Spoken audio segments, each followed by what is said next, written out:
Hello everyone, myself Pragati Agarwal, your economics teacher. Hope you all are staying and safe at home. Okay, let's start today's economics class.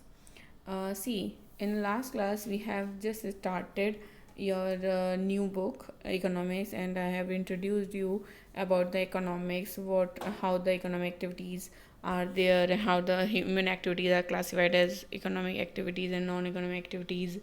And in economics only the economic activities are consider. आप सभी को याद हो जिसमें हमने पढ़ा था और फर्स्ट चैप्टर स्टार्ट किया था, that is mention here the story of village Palampur. Right, अगर आपको शायद याद ना हो तो कोई बात नहीं, आप लास्ट क्लास की वीडियो उठा कर देख सकते हैं दोबारा से. There you can revise. See, village Palampur, we have started there about the thing that in Palampur village, all the most of the population, like 75% of the population, is doing the farming activities, and some other remaining 25% population is doing non-farming activities. And as we have introduced the topic village of Palampur, and there we have learned about the production. हमने पढ़ा था किसी भी economy में, चाहे वो पालमपुर की बात हो या कहीं भी हो, हमारे किसी भी इकोनॉमी में किसी भी गुड्स एंड सर्विस की प्रोडक्शन के लिए आपको बेसिकली 4 फैक्टर्स ऑफ प्रोडक्शन की ज़रूरत पड़ती है. आप सभी को याद हो 4 फैक्टर्स हमने पढ़े थे, कौन कौन से, मैं एक बार से आपको रिवाइज करा देती हूँ. आपको याद हो शायद लैंड, लेबर, राइट, आपने एक पढ़ा होगा physical capital, right, physical capital, और एक आपने पढ़ा था human capital, right, human capital. These were the 4 factors of production: land, labour, physical capital और ह्यूमन कैपिटल, जो किसी भी प्रोडक्शन प्रोसेस के लिए आपको यूज़ में रहता है, राइट, जिसकी ज़रूरत पड़ती है. आज देखिए हम कौन सा टॉपिक शुरू करने वाले हैं इसका, पालमपुर वाले विलेज का, farming in Palampur. As I told you earlier also that 75% of the population were engaged in the farming activities. Obviously it means most of the population were doing, and their source of earning was totally depend on the farming. And for the farming, I told you earlier, they were depending heavily on the rain पर पूरी तरीके से depend थे अपनी farming के लिए. चलिए start करते हैं. Farming in Palampur village, when you will open in a book, see in your book, जब आप देखेंगे तो आपको पता चलेगा there is a lot of sub topics under this topic farming in Palampur. तो आज की क्लास में सारे टॉपिक्स तो कवर नहीं होंगे जो मैंने मेंशन यहाँ किए हुए हैं. Land is fixed, is there a way one can grow more than from the same land, will the land sustain, how is the land distinguished between the farmers. There are a lot of topics, but let me tell you one thing, that in today's class we will consider only these 3 topics, right, these 3 सब topics. चलिए start करते हैं. आपको जैसा अभी हमने बताया कि पालमपुर विलेज की फार्मिंग के बारे में, तो उस फार्मिंग के लिए आपको ये पता होना चाहिए कि जो land one of the factor of production है वो कैसा है, फिक्स है. उस गांव में कितनी लैंड है, 200 हेक्टेयर्स की लैंड है आपके पास, जहाँ पर मैंने देखिए वहीं फिर से लिखा हुआ है 75% पॉपुलेशन आपकी किस पे डिपेंड करती है, फार्मिंग पे डिपेंड करती है. इसलिए फार्मिंग इनका मेन प्रोडक्शन एक्टिविटी है. और सिंस 1960, उससे पहले 1960 से पहले भी मान लो या बाद में मान लो, वहाँ की लैंड जो कल्टीवेशन के लिए थी वो कैसी थी, फिक्स. लेकिन 1960 के बाद से कोई लैंड में एक्सपेंशन नहीं हुआ है.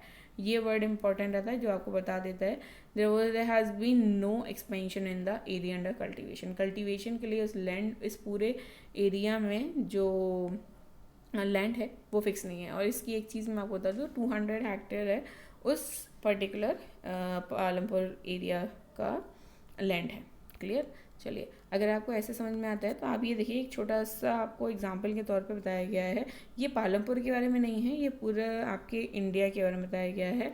जो ये मैं बताया कि हमारी पूरी इंडिया में कितना एरिया कल्टीवेशन का था, राइट. सी 1950s में it was only 120 million hectares. अब मिलियन हेक्टेयर्स में कैसे बोल रही हूँ वो आपको दिख रहा होगा यहाँ पे ऊपर हेडिंग में इन मिलियन हेक्टेयर्स लिखा है. Cultivated area over the year in India in million hectares, आपको शायद दिख रहा हो, see in million hectares. In million hectares में है तो 120 मिलियन हेक्टेयर्स लैंड थी. 1960 में 130 हो गई. इंडिपेंडेंस के बाद थोड़ा सा एरिया हमने और बढ़ाया एग्रीकल्चर के लिए, लेकिन 1970 में आप देख सकते हो ये 140 इसके बाद ही रहा है। सेम इसी चीज़ का आपका ग्राफ बना हुआ है, यहाँ पे बार ग्राफ देख सकते हो आप। 1950 में 120, 1960 में 130 million hectare land, after then 1970, 1980, 1990, 2000, हर एक में आपके पास स्टेबिलिटी रही है लैंड। इसका मतलब land area under the cultivation has not been increased yet. तो ये चीज़ हमें क्या शो करता है? ये चीज़ हमें ये शो करता है, मैंने क्वेश्चन किया what does the graph show, आपको ये ग्राफ क्या शो करता है? हमें ये सिंपल सा ग्राफ यही शो कर रहा है कि हम जो कल्टीवेशन के लिए एरिया है वो बढ़ा नहीं सकते। आप सभी जानते हो धरती में जितनी लैंड है वो तो बढ़ नहीं सकती ना, राइट? अब बढ़ नहीं सकती, कन्वर्ट की जा सकती है। जैसे आप जानते हो आज की तारीख में एग्रीकल्चर एरियाज़ को, फॉरेस्ट एरियाज़ को कट करके अर्बनाइजेशन किया जाता है, आपका शहर बनाए जाते हैं, घर मकान कंस्ट्रक्शन एरिया बनाया जाता है आपका। तो ये सब चीज़ें क्या हो रही हैं कि कल्टीवेशन के लिए जो हमारे पास एरिया है क्या वो बढ़ सकता है? नहीं बढ़ सकता। धरती पे जितना लैंड है वो तो उतना ही रहेगा ना, कम तो नहीं, वो ज़्यादा तो नहीं बढ़ सकता। हाँ, कम ऐसे हो सकता है कि अगर उसे किसी और चीज़ में हमने कन्वर्ट कर दिया, जैसे कल्टीवेशन एरिया को मैंने मैन्युफैक्चरिंग प्लांट बना दिया, कंस्ट्रक्शन प्लांट, मिल बना दी, तो वो कम हो सकता है, राइट? बढ़ नहीं सकता। अब एक बात बताओ, जब बढ़ा नहीं तो प्रोडक्शन कैसे हमारी इकोनॉमी में बढ़ेगा? इकोनॉमी में अगर हम चाहते हैं प्रोडक्शन प्रोसेस हो, बढ़े, तो वो कैसे बढ़ेगी अगर लैंड नहीं बढ़ रहा? तो हमारे पास एक क्वेश्चन आता है, how we can simply increase the land. Here it is mention here, is there a way one can grow more from the same land. हम सब जानते हैं लैंड तो उतनी ही है, बट फिर भी क्या हम उसी सेम लैंड में ज़्यादा प्रोडक्शन कर सकते हैं? यस। तो इसका आंसर है yes, we can. How we can? We can just simply by doing the multi cropping and using the modern farming methods. अब ये क्या है? अब आपको याद हो मॉडर्न क्रॉपिंग, ये तो आप प्रीवियस क्लास में पढ़ चुके हो। पालमपुर में आपको याद हो तो मैंने आपको वहाँ पे बताया था कि रेनी सीजन में ये लोग ज्वार और बाजरा प्रोड्यूस किया करते थे, एंड उसके बाद अक्टूबर टू दिसंबर पोटैटो का कल्टीवेशन किया करते थे, and after that in winters they usually grow the wheat. और इनका जो मेन सोर्सेस थे वो आपके पास वीट, बाजरा और शुगर ही थे। पार्ट टाइम के लिए ये पोटैटो भी करते थे, लेकिन ऐसा नहीं कह सकते कि इनकी लैंड फ्री है कुछ टाइम पे, नहीं। For the whole year they do cultivation, कुछ ना कुछ फार्मिंग वो करते ही रहते थे, चाहे वो वीट की करें, बाजरा की करें, शुगर की करें, पोटैटो की करें, मतलब उनकी लैंड फ्री नहीं होती थी। इसलिए यही रीज़न था कि लैंड भर नहीं सकती थी, फिक्स थी उतनी की उतनी, फ्री वो बिल्कुल नहीं थी लैंड। और उसमें वो क्या कर रहे थे? मल्टी क्रॉपिंग कर रहे थे। अब मल्टी क्रॉपिंग आप सब इस चीज़ के थ्रू समझ सकते हो ना कि what does it mean by the multi cropping. Whenever we grow more than one crop on the same piece of land. अगर एक ही लैंड पे अगर हम पूरे साल में एक से ज़्यादा आपकी क्रॉप्स एक साथ उगा रहे हैं, आपको याद हो लास्ट टाइम मैंने बताया भी था कि 2 क्रॉप्स एट अ टाइम करते थे और थर्ड में वो पोटैटो ले लिया करते थे। तो एक साथ एक से ज़्यादा क्रॉपिंग करना, मोर देन वन क्रॉप करना, यही आपका क्या कहलाता है? मल्टी क्रॉपिंग, जो हम पढ़ चुके हैं प्रीवियस क्लास में। अब आता है कि हम नेक्स्ट क्या यूज़ कर रहे हैं? Modern farming methods. लैंड उतनी है बट उतने ही लैंड में हम ज़्यादा से ज़्यादा आउटपुट कैसे कर सकते हैं? Because of the new advance technology of doing the farming. वो क्या है मैं आपको देखो जूम करके दिखाती हूँ, आप सभी देख सकते होगे। यहाँ पे हमने मेंशन किया हुआ है कि लैंड है, वही ये जो सर्कल में दिख रही है आपको, दैट इज़ लैंड। उस लैंड पे हम हाइल्ड वैरायटी सीड्स, सबसे पहले टॉप पे आपको दिख रहा होगा HYV seeds, high yield variety seeds. Fertilizers का यूज़ कर सकते हैं, पेस्टिसाइड्स, कीटनाशक दवाइयाँ जो होती हैं उनका इस्तेमाल कर सकते हैं, डैम्स बना सकते हैं, इलेक्ट्रिसिटी जिसके थ्रू आपके पास इरीगेशन फैसिलिटीज़ में फ़ायदा होगा। इरीगेशन देखो लिखा है, irrigation with the help of canals, आपके with the help of the pump sets, electricity और डैम्स के थ्रू इनकी इरीगेशन अच्छी हो सकती है। आपका डीजल इस्तेमाल होगा किसके लिए? ट्रैक्टर्स के लिए, फार्म मशीनरीज के लिए थे, और भी कई सारी फार्म मशीनरीज यूज़ की जा सकती हैं जिसके थ्रू आपका प्रोडक्शन ज़्यादा बढ़ेगा। ये होते हैं मॉडर्न फार्मिंग मेथड्स जो आज की तारीख में हम यूज़ कर रहे हैं। अब ये बोलो कि मैम आज यूज़ कर रहे हैं तो ये तब क्यों नहीं यूज़ करते थे? बिल्कुल करते थे, हम तभी भी यूज़ करते थे, आपको याद हो भी मैंने आगे लिखा था कि 1960 के बाद से हमारे इंडिया में लैंड नहीं बढ़ी, उसका रीज़न कहीं ना कहीं यहीं छुपा हुआ है। 1960 में हमें क्यों नहीं ज़रूरत पड़ी भाई? 1950 में 120 मिलियन हेक्टेयर्स था, आपने प्रीवियस स्लाइड में देखा।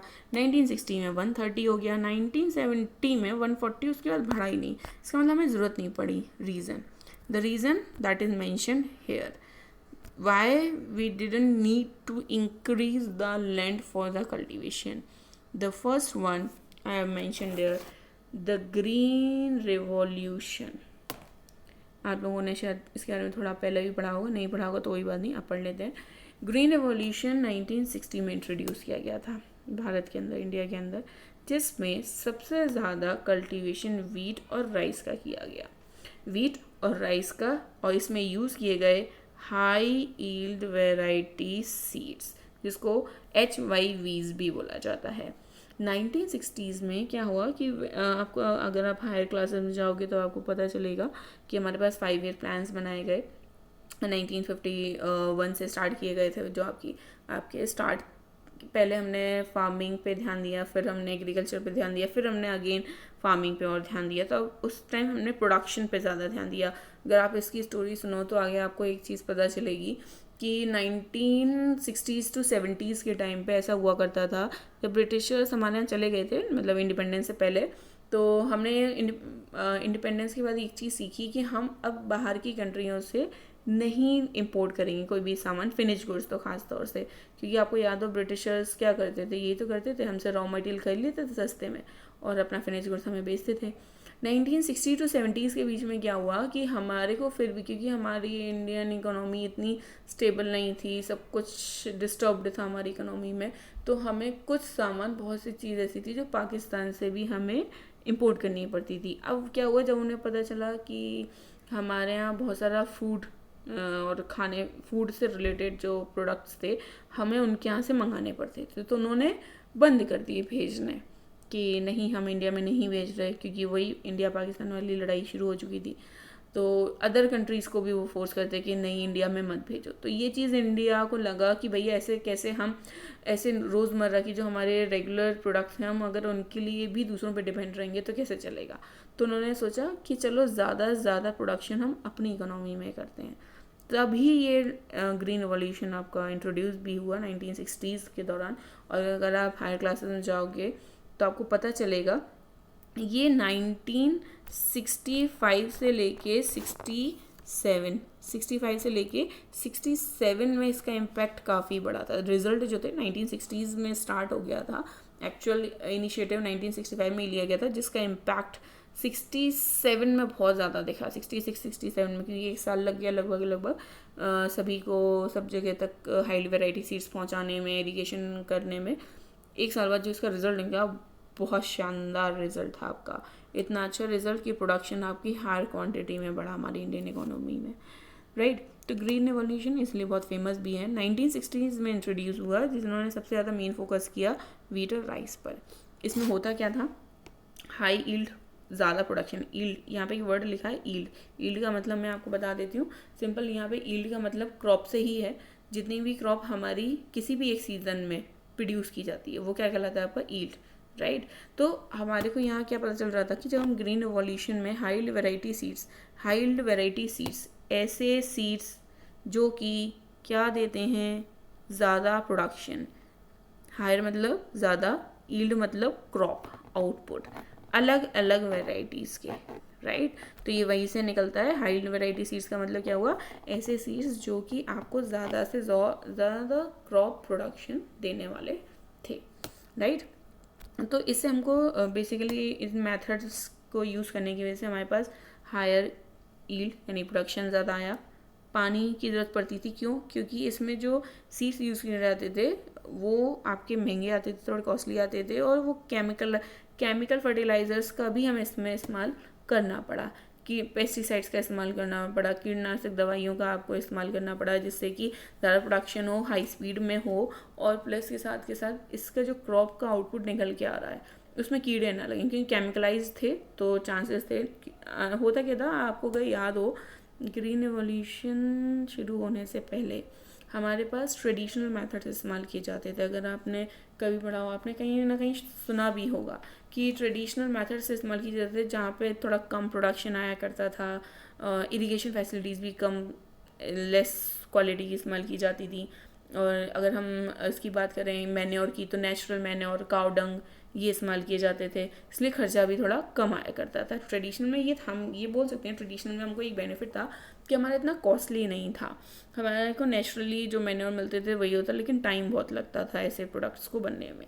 लेकिन इससे आउटपुट लोगों की पूर्ति नहीं हो पाती थी, डिमांड फुलफिल नहीं हो पाती थी। हमें ज़रूरत पड़ी तो हमने मॉडर्न तरीका अपनाया, मॉडर्न तरीका जिसमें हाई यील्ड वैरायटी सीड्स का इस्तेमाल किया गया, जो बहुत फेमस है ग्रीन रिवॉल्यूशन के नाम से, राइट। ये शुरुआत हुई इसकी पंजाब और हरियाणा में। सबसे पहले आपका पंजाब, हरियाणा, वेस्टर्न उत्तर प्रदेश में सबसे पहले स्टार्ट किए गए।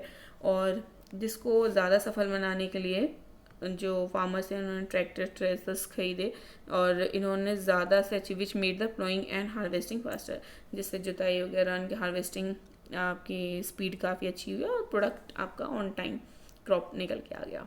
A large increase in the production of wheat from, उस साल सबसे ज़्यादा इम्पैक्ट इसका वीट पे पड़ा। वीट और राइस मेन फोकस पे थे, पर राइस से भी ज़्यादा प्रोडक्शन वीट का हुआ, जो एक ही साल में अगर हम बात करें तो 1300 kg पर हेक्टेयर, एक हेक्टेयर लैंड में 1300 kg ऑफ वीट का प्रोडक्शन किया जा सकता था, जो कि बढ़ गया उतने ही लैंड एरिया में 3200 पर हेक्टेयर। इसको बोलते हैं प्रोडक्टिविटी इंक्रीज होना। आप हायर क्लासेस में जाओगे, जैसे मैंने सपोज करो ये लैंड है, राइट, इस लैंड में खेती करी आपकी, राइट, प्रोडक्शन किया, ये वीट का प्रोडक्शन हो रहा है। और अगर अभी तक मैं वो बात करूँ कि इसमें जो प्रोडक्शन हो रहा था वो सिर्फ और सिर्फ 1300 kg का हो रहा था, जो निकल के आया था मार्केट में, हमने कैलकुलेट किया क्वांटिटी 1300 kg निकल के आ रही थी।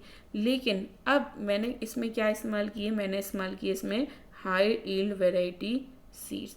तो हाई यील्ड वेराइटी सीड्स के इस्तेमाल करने की वजह से इसका जो आउटपुट निकल के आया वो 3200 kg निकल के आया। यानी लैंड वही है, आज भी लैंड वही है जो हम पहले इस्तेमाल कर रहे थे, यही वाली लैंड। लेकिन पहले यही लैंड हमको दे रही थी 1300 kg का आउटपुट और आज दे रही है 3200 kg का आउटपुट। इसे बोलते हैं प्रोडक्टिविटी बढ़ गई हमारी इकोनॉमी में, उतनी ही लैंड में ज़्यादा प्रोडक्शन। ये तो अच्छा है, चलिए ज़्यादा से ज़्यादा आउटपुट, लोगों की डिमांड फुलफिल कर सकते हैं, नीड फुलफिल कर सकते हैं। और इसकी वजह से हुआ क्या कि फार्मर्स खुद के सेल्फ कंजम्पशन के लिए भी सामान रख लिया करते थे, जो आउटपुट निकलता था मार्केट में बेच देते थे, उसके बाद भी उनके पास सरप्लस में बचता था। इसलिए आंसर आता है अटेन द मार्केटेबल सरप्लस, यानी उनके पास इतनी ज़्यादा क्वांटिटी में आउटपुट निकल के आया कि उनका सेल्फ कंजम्पशन की रिक्वायरमेंट पूरी हो गई, मार्केट में सेल कर सकते थे तो वो भी हो गया। अब बफर स्टॉक में रहने लगा। बफर स्टॉक मतलब बेसिकली जो गवर्नमेंट के पास हमारे पास ज़्यादा क्वांटिटी में रहता है। जैसे आजकल आप देख रहे होगे कि लॉकडाउन के दौरान आप देख रहे हो सब कुछ बंद है, लेकिन फिर भी हम सबके घर तक राशन पानी पहुंच रहा है। गवर्नमेंट बहुत ही क्लियरली बोल रही है कि आप सब टेंशन मत लो, आपको खाना मिलेगा। आप देख रहे होगे आटा दाल सब डिस्ट्रीब्यूट किया जा रहा है। कहाँ से आ रहा है? जब सब कोई अपने घर में बैठा है, सब काम रुका हुआ है, तो कहाँ से आ रहा है? ये उसी स्टॉक से निकाला जा रहा है जो गवर्नमेंट के पास रहता है, सरप्लस में जो रहता है। ध्यान रखिएगा, गवर्नमेंट हमेशा अपने पास कुछ ना कुछ अमाउंट ऐसा रखती है, क्वांटिटी, जो फूड बेसिकली हमारे पास फूड आइटम्स होते हैं, एक साल का लगभग अप्रॉक्सीमेटली जो आपके पास स्टॉक रहता है, जिससे कि आपातकालीन परिस्थिति में, इमरजेंसी सिचुएशंस में यूज़ हो सके। इससे शायद से पहले कभी नहीं इतना इसका यूज़ होगा जितना आज की तारीख में आप देख रहे हो। लाइव एग्जांपल है आपके लिए तो। और इससे क्या हुआ, जब ये हाईली वैरायटी सीड्स, अब अपने टॉपिक वापस आते हैं, हाईली वैरायटी सीड्स जब इस्तेमाल करने शुरू किए गए थे, तो इससे फ़ायदा उन फार्मर्स को हुआ जिनकी इनकम बहुत कम होती थी। पालमपुर जैसे जो गांव था ना, उसके अंदर बड़ी एक प्रॉब्लम जो थी वो सबसे ज़्यादा ये थी कि 75% पॉपुलेशन जो कि फार्मिंग कर रही है, अब उस फार्मिंग में भी कुछ लोग ऐसे हैं जो बहुत अच्छा कमा रहे हैं। मतलब अगर मैं बात करूं फार्मर्स, तो फार्मर्स भी कुछ कैटेगरीज में बटे हुए थे। कुछ लैंडलेस फार्मर्स थे, यानी जिनके पास लैंड भी नहीं है और लेबर है, काम आता है लेबर का या फार्मर्स का, लेकिन बस लैंड नहीं खेती करने को। कुछ ऐसे फार्मर्स थे, स्मॉल फार्मर्स, जिनका थोड़ी बहुत लैंड थी, थोड़ी बहुत कर लिया, प्रोडक्शन तो कर लिया, मतलब जैसे इनका सेल्फ कंजम्पशन की रिक्वायरमेंट फुलफिल हो सके। मार्केट में सेल कर सकें, इतना ज़्यादा लैंड नहीं था ना, तो वो इतना ज़्यादा प्रोडक्शन करते थे। और अगर मैं बात करूँ कुछ मीडियम फार्मर्स और कुछ हाई फार्मर्स, रिच फार्मर्स जिसको हम बोल सकते हैं, तो ऐसे भी थे। रिच फार्मर्स के पास क्या था कि लैंड तो बहुत थी, बहुत लैंड है, लेकिन उस पर काम करने वाले इतने नहीं हैं। तो वो लोग क्या करते थे, जो आपके पास लैंडलेस लेबर्स थे, स्मॉल फार्मर्स थे, उनको हायर करते थे, उनसे काम करवाते थे और उस केस में उनको उनके बदले पैसे दे दिया करते थे। तो होता ये था कि जो जब ये हाई वैरायटी सीड्स आए तो इनिशिएटिव जो गवर्नमेंट ने लिया, तो गवर्नमेंट ने इनको सब्सिडाइज रेट पे, कम रेट पर दिए हर एक गांव में, जिससे कि जो लो इनकम या स्मॉल फार्मर है वो इस सीड्स को ख़रीद सके मार्केट से और इसको अपने यहाँ प्रोडक्शन, कम लैंड है कोई बात नहीं, स्मॉल फार्मर है ना, कम लैंड है कोई बात नहीं, आप हाई वेराइटी सीड यूज़ करो, आपके पास प्रोडक्शन ज़्यादा आएगा तो आप मार्केट में सेल कर सकोगे, सेल करोगे then you will get the more earning. तो इससे फ़ायदा उन लोगों को ज़रूर पड़ा। जो रिच है उसके पास तो रिच है ही, वो तो है ही रिच, उसको तो और अच्छा इनकम बढ़ ही रही, लेकिन इसका सबसे ज़्यादा फ़ायदा लो इनकम वालों को हुआ, एटलीस्ट उनकी लाइफ थोड़ी सी स्टेबल हुई, राइट। तो आपने ये पूरा जाना कि जो हमारे पास मॉडर्न फार्मिंग मेथड्स थे, आपने कई सारे यूज़ किए, जिसमें आपका बेस्ट फेमस आया आपके ग्रीन रिवॉल्यूशन, जो कि 1960 में इस्तेमाल किया गया हाई वैरायटी सीड्स के साथ, जिसमें केमिकल फर्टिलाइजर्स और पेस्टिसाइड्स का हमने यूज़ किया, राइट। उत्तर प्रदेश में, पंजाब में सबसे पहले इस्तेमाल किए गए और इसका प्रोडक्शन वीट का सबसे ज़्यादा जो बढ़ा वो आपका वीट का प्रोडक्शन बढ़ा, राइट। चलिए next come to the next slide. एक जो टॉपिक आता है वो आपका ये आता है, विल द लैंड सस्टेन। अब जो ग्रीन रिवॉल्यूशन से बहुत अच्छा हुआ, प्रोडक्शन बढ़ा, सब कुछ था, लेकिन क्या इससे जो लैंड है वो सही रहेगी, संतुलित रहेगी? क्या ऐसा है कि अगर हम लगातार केमिकल्स यूज़ कर रहे हैं, आपको नहीं लगता कि वो लैंड को हार्म करेगा?